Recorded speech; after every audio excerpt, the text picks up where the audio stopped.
नमस्कार, आप देख रहे हैं वीके न्यूज। मैं हूं सुनील राउत। उम्मेद पहलवान, ये नाम तो अब तक आपको याद हो ही गया होगा। ये वही शख्स है जिसने एक बुजुर्ग की पिटाई का सियासी फायदा लेने के लिए इसे सांप्रदायिक रंग देने की एक नाकाम कोशिश की थी। इसने इसी वीडियो में हिंदुओं और योगी आदित्यनाथ के साथ ही स्थानीय विधायक को भी खुलेआम ललकारा था। ये सरकारें तो आती जाती रहती है, किसी घमंड में मत रहना। वक्त सबका आता है, वक्त सबका बदलता है, हमारा भी बदलेगा।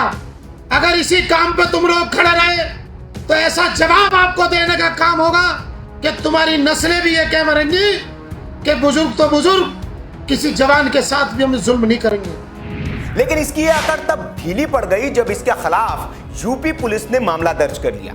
जैसे इस कायर को इस बात की भनक लगी, ये दबे पांव दुम दबाकर भाग गया और यहां वहां छिपता रहा। इसे डर था कि यूपी पुलिस इसे एनकाउंटर करके पकड़ सकती है या फिर इसकी गाड़ी पलटा सकती है।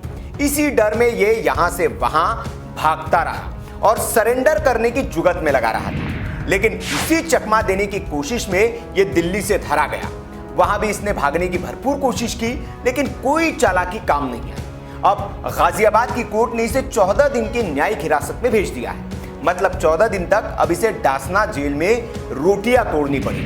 गाजियाबाद पुलिस अब बता रही है कि एफआईआर दर्ज होने के बाद खुद को फंसता देख उम्मेद पहलवान बुजुर्ग अब्दुल समद से एफिडेविट तैयार करवाने की जुगाड़ में लग गया था।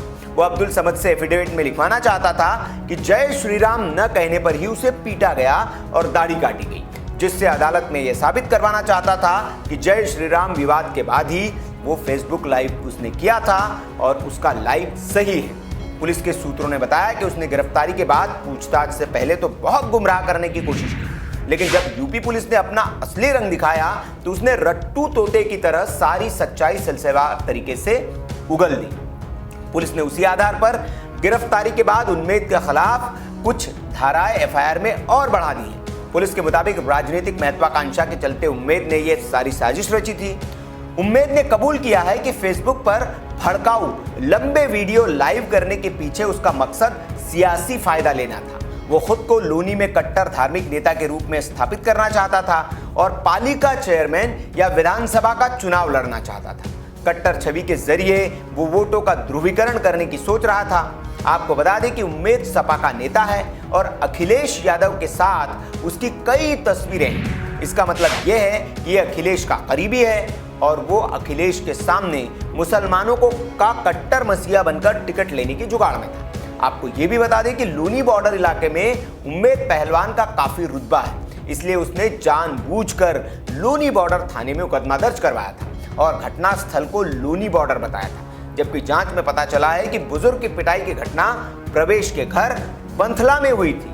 जांच में यह भी पता चला है कि उम्मेद बुजुर्ग के साथ मारपीट करने के एक आरोपी इंतजार का काफी करीबी है और प्रवेश गुज्जर को भी वो जानता है, लेकिन वो उसे नापसंद करता है। इसी वजह से उसने ये पूरा खेल रचा ताकि प्रवेश को भी फंसाया जा सके। पुलिस ने यह भी बताया कि उम्मेद ने सबूत मिटाने के लिए अपने मोबाइल फोन की कई चैट्स डिलीट की है, जिसके लिए गाजियाबाद पुलिस ने चैट्स बरामद करने के लिए व्हाट्सएप को लेटर लिख दिया ताकि पता चल सके कि क्या इस साजिश में और भी कोई नेता तो उसके साथ शामिल नहीं है। इसके अलावा गाजियाबाद पुलिस आईपीडीआर के जरिए डिजिटल रिकॉर्ड भी हासिल करेगी। वैसे उम्मेद पहलवान अभी नेता बना है, लेकिन उसका पहले का रिकॉर्ड बेहद खराब रहा है और वो आदतन अपराधी रहा है।